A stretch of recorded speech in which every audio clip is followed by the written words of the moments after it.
Good morning students. ये video class 6 के लिए है और आज हम पढ़ रहे हैं हिस्ट्री का फर्स्ट चैप्टर। हिस्ट्री के फर्स्ट चैप्टर में हमने ब्रीफ क्वेश्चन जो है वो हमने कर लिए थे और आज हम करने वाले हैं detail question.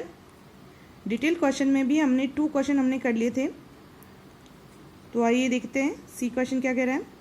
How do tools and artefacts help in determining the period of history. कि टूल्स और आर्टफैक्ट्स, औजार और आर्टफैक्ट्स जो होते हैं वो किस तरह से हिस्ट्री के समय को निश्चित करते हैं। कि हिस्ट्री को हमने दो भागों में डिवाइड करा था ना, एक प्री हिस्ट्री और एक हिस्ट्री, ठीक है। तो ये टूल्स और आर्टफैक्ट्स जो होते हैं वो किस तरह से इसको डिटरमाइन करते हैं कि ये कौन से समय का है। तो इसका आंसर हम देखेंगे।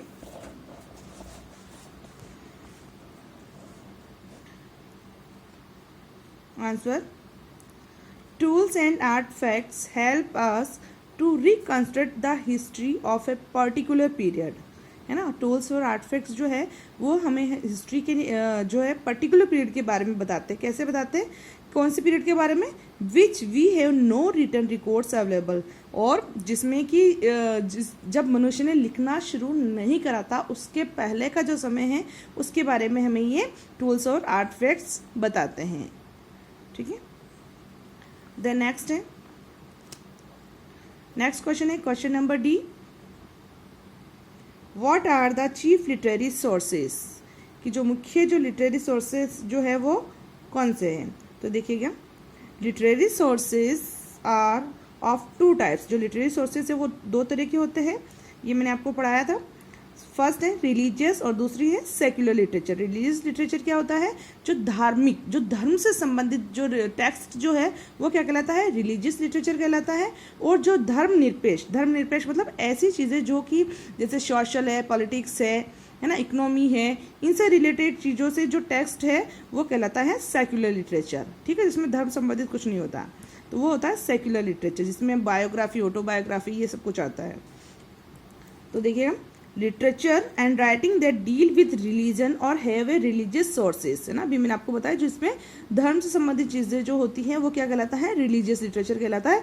जैसे महाभारत है, रामायण है, वेदास है, ये सब क्या है, रिलीजियस लिटरेचर है। Then secular sources are concerned with economy, politics, geography and science such as अर्थशास्त्र, है ना। जैसे कि मैंने आपको बताया कि जो सेक्युलर सोर्सेज जो है वो क्या है, इकोनॉमी से, पॉलिटिक्स से, ज्योग्राफी से या फिर साइंस से रिलेटेड होते हैं, ठीक है। इसमें धर्म संबंधित नहीं होता है, तो ये कहलाता है सेक्युलर सोर्सेज ऑफ लिटरेचर, ठीक है। और इसका एग्जांपल जैसे मैंने दिया कौटिल्य का अर्थशास्त्र। तो ये आपका सेकंड क्वेश्चन कंप्लीट होता है। देन लास्ट क्वेश्चन जो है वो है आपका question number E. Explain geographical framework and history of India. Bharat के जो ज्योग्राफिकल फ्रेमवर्क बतानी है आपको, इतिहास में जो उसका क्या इस पर प्रभाव पड़ा, क्या इस पर इन्फ्लुएंस हुआ, वो आपको बताना है। तो देखिएगा, geographical features greatly influence the history of a country. जो किसी भी देश की जो भौगोलिक स्थिति जो है वो किसी भी देश को प्रभावित करती है ना। कैसे प्रभावित कर रही है भारत को, देखिएगा, The Himalaya mountain in the north have protected India against Central Asian invasion and strokes of harsh weather।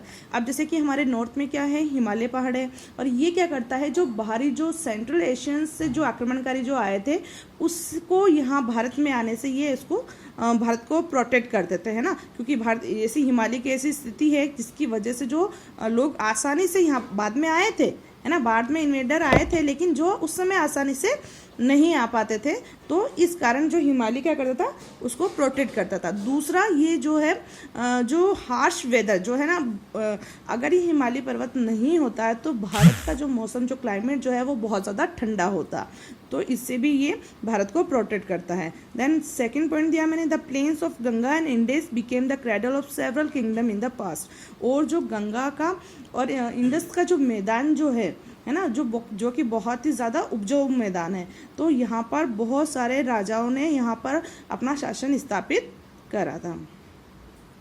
तो यहाँ पे आपके डिटेल क्वेश्चन भी कंप्लीट होते हैं, इसको नोट डाउन कर लो।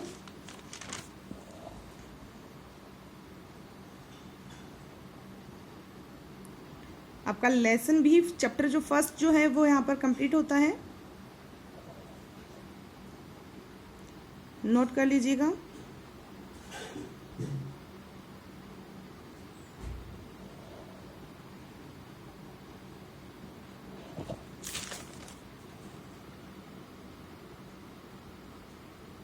हिस्ट्री का फर्स्ट चैप्टर बिल्कुल डन है, आपको लर्न करना है।